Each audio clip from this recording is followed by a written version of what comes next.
So there's a common saying out there that if you fail to plan, you plan to fail. And when it comes to emotional eating, lack of preparation can actually make a huge difference. So preparation or meal prepping is really, really important to help with, when you're feeling a bit stressed out or when you're feeling a bit emotional and you want to reach for those convenience foods. Having some nice healthy meals already prepared and ready to go can be the saving grace for your emotional eating. So I'm going to talk a little bit about meal prep and how it can actually help you as a practical technique for overcoming emotional eating.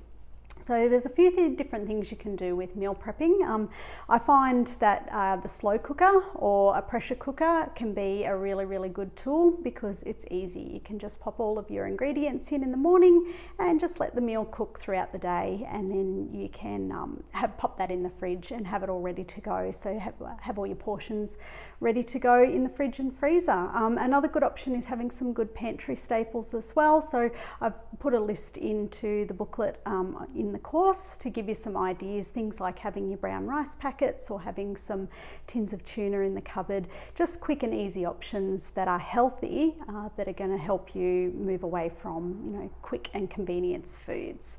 We also want to talk a little bit about macronutrients as well. So it is important to consider where your protein is coming from. Protein actually gives you a feeling of fullness and satiety. So what protein does is it stops you from actually craving high carbohydrate foods. It actually maintains a feeling of fullness in your stomach. It helps you with your hunger signals and stops you craving high energy foods as well. So when you're thinking about proteins, just make sure that you have a source of protein with all of your meals that you're meal prepping as well. Looking at the healthy fats too, for the same reason, they actually help keep you feeling full. So we've been conditioned to avoid fat and have low fat diets, thinking that that's going to help with weight loss.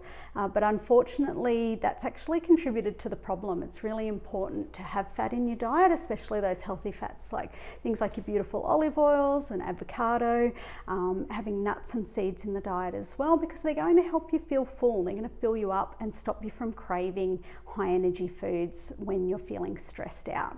And the other thing we want to consider is carbohydrates in the diet. So this is where if you have too many carbohydrates in the diet, that is going to lead to food cravings. So you want to moderate your carbs. Definitely a good idea to have some in your diet. It's good for your energy levels, but you just don't want to have too many. If we have primarily carbohydrates in the diet and not enough protein and fats, that's where you can run into trouble with strong food cravings and overeating. And the last thing to consider is having some superfoods in your diet, because we know that one of the triggers for emotional eating can actually be nutritional deficiencies. So if you incorporate a lot of good superfoods in the diet, and I've included a good list of those in the booklet for you, then that's going to actually help to maximize your nutrition so that you don't crave other foods that aren't in your plan. So that's some really good practical tips around meal prep and helping you to maximize your nutrition and avoid emotional eating during the day.